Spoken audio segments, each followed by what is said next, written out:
We have everything we need within us. We just need to get back to us. And once we really know that wisdom and live from that simple, true wisdom, everything gets restored. Welcome to Wild Development Studio. Join us as we venture into the breathtaking realm of wildlife arts and untamed adventures. With captivating stories from the field and ideas to dive into the visual arts, we'll ignite your passion for conservation. Get ready to develop something wild. Robin means new beginnings, and Robin Motzer is on a mission to explore peace, love, restoration, conservation, protecting nature, and ourselves. Robin is an artist, from pencil to oil to acrylic, and writer, essays and poetry. She does design, teaching, healing, and transcending trauma with restoring soils and souls. She believes healing the earth heals people. Robin, thank you so much for being here today. Thank you, Lauren. Glad to be here. Tell me about Wildlands. Wildlands is a culmination of decades of work I've done in the health and wellness and environment. I've worked a lot in advocacy.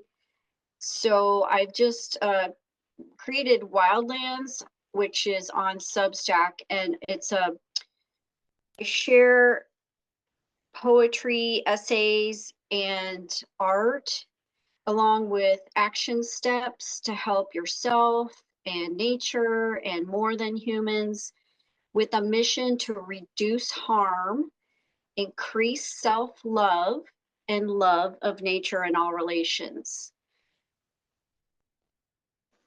That sounds exactly like, not exactly like, but it sounds a lot like my mission here at Wild Developments. So if somebody subscribes to Wildlands, what can they expect? Well, everything is a choice if you want to subscribe for free or if you want to donation of your choice, or there's a subscriber fee. It's $5 a month. And so there's different options on levels of support. It goes towards helping projects. I have a group called Sustainable Tucson Habitat Restoration. We do habitat restoration for native wildlife, and we also do community gardens. And it's also to inspire people to do their own restoration and conservation work, and they can do that at home or anywhere. And I actually travel the country. I work not only in Arizona, but I also work in Oklahoma and in Ohio. So my work is growing and it's really exciting, and I love it so much I'm willing to work for free because I just want to share. So I have so much information to share, and the feedback I get is phenomenal. I thank yous from around the world, people telling me that my knowledge is helping them heal trauma, and it's helping them live a healthier, happier life. And it's also helping them connect with nature and all of the divine beings within it. So there's a lot of great work happening. I'm really excited to share this work with you. Thanks again, Lauren, for having me as a guest. I'm so glad that you're here. And I want to hear more about 2022 Sustainable Tucson Habitat Restoration and how gardening helps traumatized children. Absolutely. So as we probably all know that there's a lot of benefits to gardening. There's a lot of research that's been done on this, and it helps improve health when we get our hands in the soils. The soils are full of nutrients. Soil is, and it's just a great way to remember who we are. We came from the soils, and we'll return to the soils. And it's a way to grow life and be a part of something greater than ourselves, because nature is miraculous, are all miracles, and the children are able to connect with not only growing something, it gives them a partnership, it gives them purpose, it gives them so much information that is not taught in schools and our society. It gives them quiet with nature so that they can go within, and it's really a great way to clear any trauma and confusion and loneliness. I think that since the last time we talked, I started taking a community gardening class, and the woman that is in charge, she used to do gardening with prisoners. And she said that the change in their attitude and their mood, just getting their hands in the soil and watching something grow from a seed to something that they can then turn into salsa or, a food that they can share as a community. She said that that transformation was just absolutely amazing. Like, you could see her sparkle and radiate as she's telling people about the changes she was seeing in these prisoners. It was a really cool experience. And so, speaking of soil, you started restoring soil and souls. What was your inspiration behind this and the backstory? I've always been a nature lover my whole life. I always believed that I was part of nature. I could communicate with nature, and nature could communicate with me. My earliest archetype was Mowgli of Jungle Book, and I really just felt like that's the way we should all be living, is connected with nature, and we're separated from it on so many levels. It's causing a lot of health problems and mental health problems, and really being someone who's very much aware of health and wellness and the connection with nature, the importance of all that. I have been plant-based for 35 years, and it has healed me from childhood allergies, asthma, bronchitis. I don't get any of those issues anymore, and I live a very, very simple life based on what's true. I've done decades of research.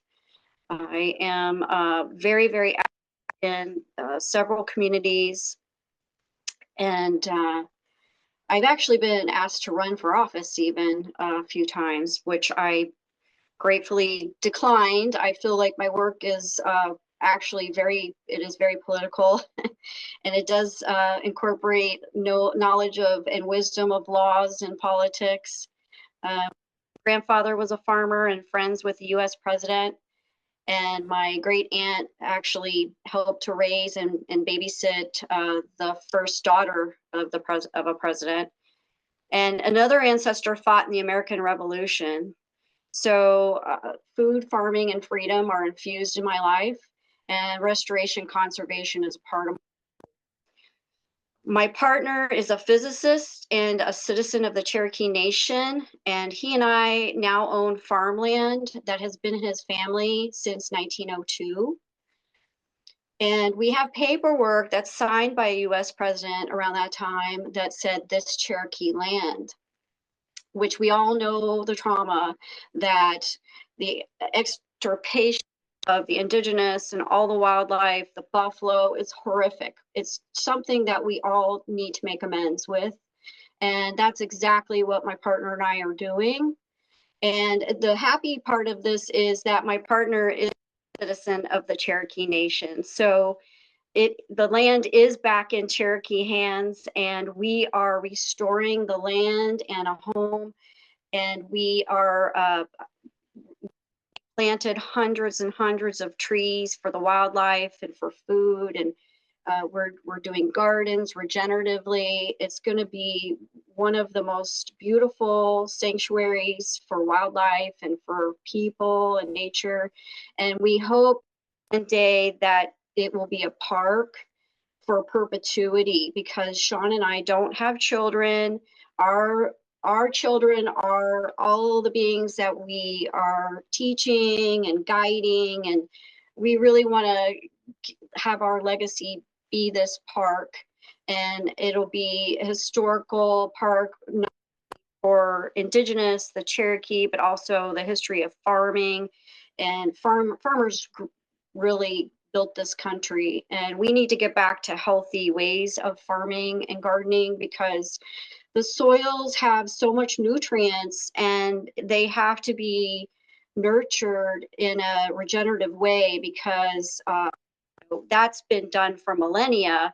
And the modern ways of poisoning the soil is really about consumerism,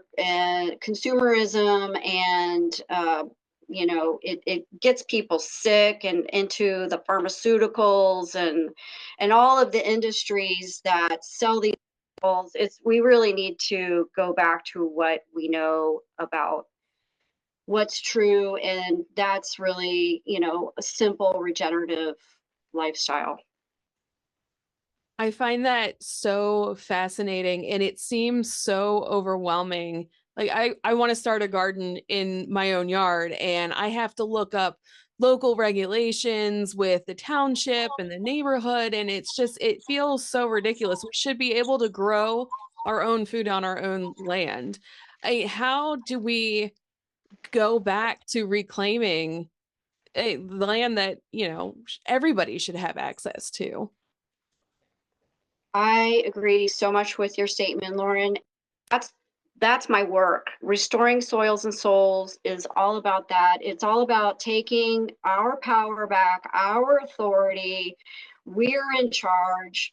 We don't need people to tell us how to tend to our land, our soil, our health, our bodies, our minds. It's just gotten way out of control. So I'm bringing that all back to the people and reminding them that you are in charge. So take charge, do what you know is right, Lauren, and do it without poisoning and without doing, and everybody benefits. And think about the food chain. I mean, just quite simply, if we're poisoning the land, that poisons all the beneficial insects, all the beneficial birds that eat those insects, and it just goes on up the food chain. That's insane. And it poisons our water, which then just enters everything back into the whole cycle. I mean, Exactly. we need to get back in touch with nature and living naturally. So what do you have a simple step that somebody can start today in restoring their soil? Absolutely. Step one, don't use any chemicals. And let your soil regenerate naturally by planting native plants, herbs, any flowers, that are native. All of that works symbiotically to restore the soils. And when you have healthy soils, moisture is retained naturally. So one of the things I tell people is, when you poison the soil, you're drying it out, and it creates a need for more water. And this message is so important all over, especially in the deserts, because what's happening is, a billion pounds of pesticides and herbicides and roadsides are used annually. And this is documented. And I wrote about it in one of my essays. I provided the link to show. It's actually, I think, through the Ohio Department of Resources that that link was shared, I think, through their work of documenting the amount of chemicals that are used. And so, drying out the soil is death to the soil. And then it creates, erosion, it blows away, and we need to water more. It's just not the way to go. And we have proof that it doesn't work. I mean, look at the Dust Bowl. That's because nature was being destroyed. Farms were being destroyed. And then the soil just blew away. It was lifeless. So we cannot repeat that. I mean, we're so needed, each one of us, and I write about this. Each one of us is a piece of the piece. And it's our responsibility to know right action. And when we love ourselves, we do not want to do harm because that goes against our nature. So what we're taught is to buy this product, take this pill, this person, this organization, this politician will help you. And that's just really, we have everything we need within us. We just need to get back to us. And once we really know that wisdom and live from that simple, true wisdom, everything gets restored. And I'm living proof. I have overcome a lot of trauma, and I walk my talk, and I'm not kidding. I love what I do.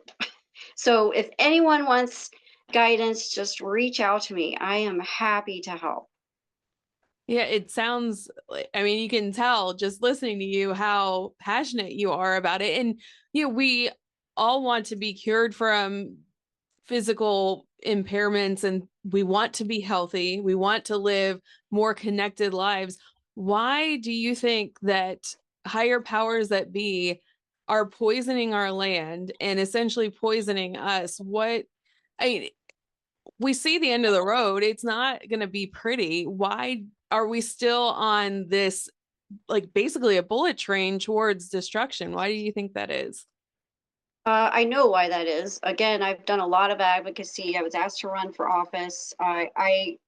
What happens, Lauren, is that politicians, corporations, military, big pharma, they all work together to create regulatory agencies that regulate and allow harm. So, what, that's why we have to take our power back. We have to be our own authority, and we can't just keep standing up to all these, errors in judgment that are made by these people who just want to control and make money, power over everybody, so that they can continue control, power, and money for themselves. And it's just a beast that wants to grow and grow and grow until we say no. Yeah, that's just it. We're just going to have to take our power back. And That's my work. That is all about my work, man. Read Wildlands, robinmotzer.substack.com. I go into all of this. I've been writing about it for a year. And again, it's based on decades of my work. so you already said what your legacy is. You want to leave your park behind. What can you tell us some more about the park, like how big it is, and what are some, if somebody goes to visit the park, what are some things that they can expect to do there? Well, it's not a park yet. We're still restoring the land and the home. I designed the remodel. It was designed by me, and I have also a background into the design build. I'm very much into natural building materials and organic design. So that really is all about connecting the building with the land. So it's like an indoor, outdoor lifestyle, and using natural building material possible.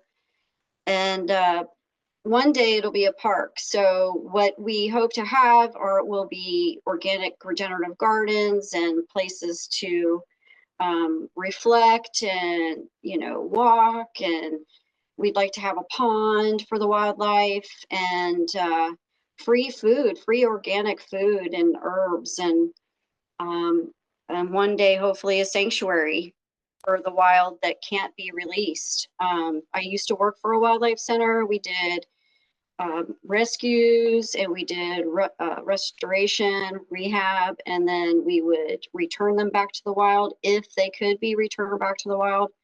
But sadly, a lot of them can't. Well-meaning people might take a baby chick out of the wild and think that they need, help or something, and then they've lost all of their natural way of being. They lost their mothers and fathers, teach them how to be wild. So anyway, there's a lot of education that goes into all of it, and so that's what we hope to have in our park one day. That sounds beautiful. And I can't wait to see where you guys go with that. Are you keeping updates? Are you doing fundraisers? How, like, what are your plans to get there? Well, that's a development because I really don't want to go the nonprofit route. I've worked with a lot of nonprofits, and I really, right now, the work is starting with Wildlands on Substack, robinmotzer.substack.com, because it's a way to get the word out, and then people can support that work on Substack. And then as things progress, we'll have fundraisers and we'll figure out ways that people can help. Another way people can support the work is through Sustainable Tucson Habitat Restoration.org, and a lot of projects that we're doing so around the country. So there's ways that people can get involved either financially or if they want to volunteer for a project. They just need to really reach out and let me know what they'd like to do to help. So, and you have work in Ohio too, right? Yeah, I was born and raised Southern Ohio in the Great Miami Valley area, so of Hamilton, Ohio, and I'm very proud of all of the restoration and of the historic buildings and the waters. They're helping clean up, different areas and create more parks, and it's all really exciting what's happening there. So I look forward to doing a lot more there, and I'll be there at the end of April. Oh, okay, great. So, because I'm located in Ohio, and I think a lot of my listeners currently are in Ohio. So, would they be able to reach out to you and help out and volunteer? Absolutely. My email is rmotzerdesigns@comcast.net. Perfect. And I'll put a link to your Substack and your email so people can hop on and get a hold of you and start making some changes to restore soil and souls. And you're also an artist too, right? That's right. And I'm working on the road now, right now, so there's no artwork behind me of mine. I love your Lauren. It's absolutely beautiful, and all those blue ribbons really are spectacular. Oh, thank you. So what is your favorite subject to draw or paint? I like to draw and paint animals and forests. So I was recently in an art show called Pieces of Me through the Women's Art Club of Hamilton, and it was a dual gallery show. It was a great success, and it was at the Strauss Gallery and at the Fitton Center. And I also have poems at the Oxford Community Center right now through April 4th. That's fantastic. Oh, congratulations. So thank you. Um, where can people view your artwork? Is that on Substack too? Yeah, right now everything's on Substack. It just is easy because I work on the road, and it lets me showcase everything right there on one platform. How do you go about traveling and doing your artwork? Because I'm currently trying to put in for a couple artist in residencies, and I'm like, how am I going to pack all my stuff and keep it safe? So, what do you have any tips or tricks for that?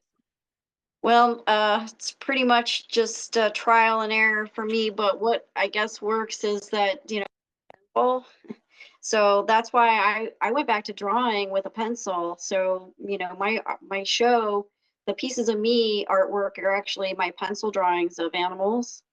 And, pencil and paper are the purest form of art. So why not do that on the road? And then I do acrylics and oils too. Have kind of a small, like, little toolbox that I haul everything around in, and then just grab canvases around wherever I am. Cool. Do you find that people gravitate towards one particular painting of yours or a theme? Yeah, yes, I think animals obviously are something that people really connect with and love. So I've got a lot of portraits of animals, and the singular comment I get the most is that they can see the souls in their eyes. And because I seem to capture that in my drawings. And that is important to me because souls, the eyes are the windows to the soul.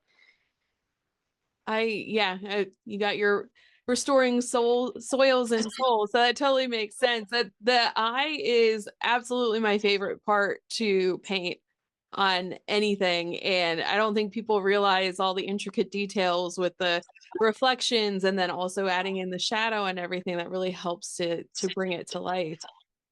Absolutely. So do you have a favorite experience in nature?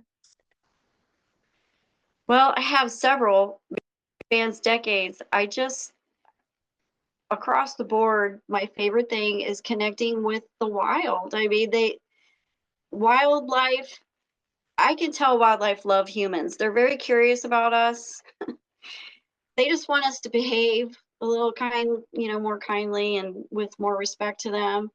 I've witnessed, gosh, I some of my favorite beings are insects because they work so hard and work as a team, and they're just they I was this is kind of a funny story in a way, but and I was playing pickleball the other day. I just picked that up and as a way to be outside, and it's a great exercise, way to exercise and socialize. So unfortunately, there are like ants like to come on the courts. And so I try to watch my step. I don't want to hurt any beings. And I noticed that an ant had been stepped on. And I saw another ant come to that ant who clearly was deceased. And they circled that ant. And they circled a couple times, and they would go ant, and they were clearly acknowledging the ant, and that the ant needed their help. This ant picked up the deceased ant, and was carrying him off the court. And I thought, people need to stop and watch these, observe, because you can learn so much from nature. And these beings are sentient. They have intelligence. They have families. They have jobs and purposes to do. All these things I cover in Wildlands on Substack. And it's really these fine details that we really need and respect and say, hey, that's a lesson. Yeah. Don't poison them, don't step on them, don't they they need us to protect them and conserve them and restore them just as much as we need them, if not more. Yeah. And I think if we all get off of these cell phones, I think that, and we're more present and taking that time, like you said, to observe such a small being, that we will learn so much. And when we take the time out to observe and learn, we're going to fall in love with them and we're going to want to protect them. That's the whole reason for my work, Lauren. And I don't even own a smartphone. I don't like what they do to people. I don't like what it's doing to our freedom. I don't like what it's doing to our minds, our spirits. I don't like it. So I don't have one. And that's the way we change the world. We don't comply. We don't support these things, and we don't purchase them. I don't on. I don't like, no, no. So I support local small businesses, and I support those who do no harm. Very good. And let me see. Do you have a favorite animal? Well, I'd say I love them all. I seem to be drawn to cats, all kinds of cats, so wild cats, bobcats, mountain lions, jaguars, house cats, cats. I love asking that question because I feel like you can learn a lot about a person by their favorite animal and what they like in that animal. What is it about cats that you find fascinating? They're independent, they're smart, they know how to take care of themselves in any situation. I just think they're loving, sensitive, empathic, beautiful beings. I just love everything about them. Perfect.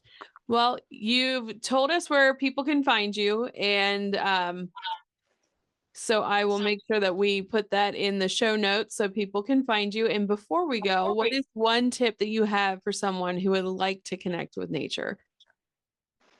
Take a walk in nature and connect with something out there, like a rock or water or a tree or a forest or an animal, and tell them that you're letting go of your inner conflicts and your fears, and leave it behind in nature and restore that peace and being and independence within yourself.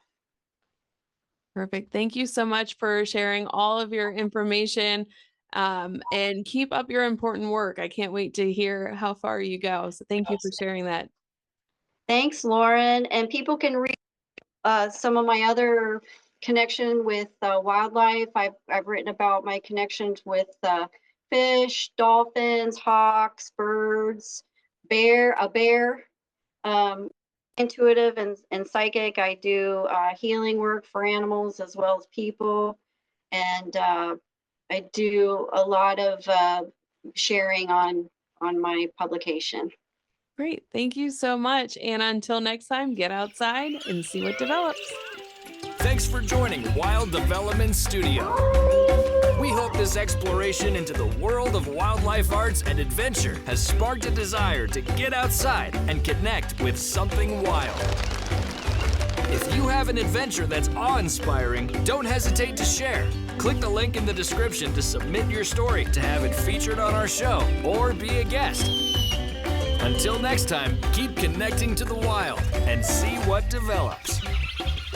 The views, opinions, and statements expressed by individuals during Wild Development Studio productions do not necessarily reflect the views or opinions of Wild Development Studio or its affiliates. Participation in any activities, expeditions, or adventures discussed or promoted during our content may involve inherent risks. It is strongly advised that individuals conduct thorough research, seek professional guidance, and take all necessary precautions before engaging in any such activities. Wild Development Studio, its representatives, or employees shall not be held responsible for any injury, loss, damage, accident, or unforeseen incident that may occur as a result of participating in activities inspired by or discussed in our content. By choosing to engage with our content or act upon any information provided, individuals do so at their own risk and discretion.